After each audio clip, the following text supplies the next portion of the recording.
During the Second World War, as Poland was being occupied by the Nazis, we were asked by the Russians to pack up as we were.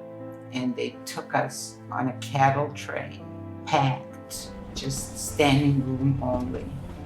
And the journey took approximately 10 days without food, and hundreds of people perished with hunger. We were taken to Siberian Gulags for hard labor. At that time, I was 4 years old, so my memory of that time is sort of vague.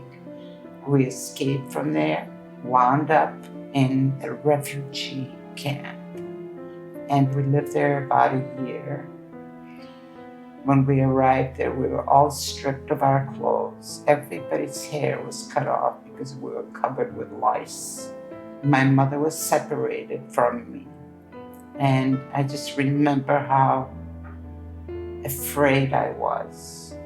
Lucky that one of my sisters was in the same dorm, so every night I would sneak in her bed and sleep with her because I was just so petrified.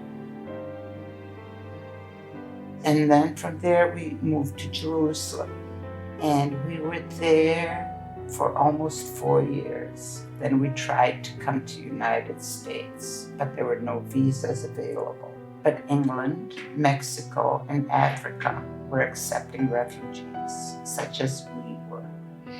My father and mother used to always say, we're going to be one day in the United States, in America, where the streets are filled with milk and honey. So we did go to England. We had to stay in England for 5 years. And then we applied to the United States. And sure enough, we landed in New York. We all knelt down and we kissed the floor that we were on the American soil. And this is where our life would begin again. When you go through things that are such a hardship, there's always a rainbow at the other end.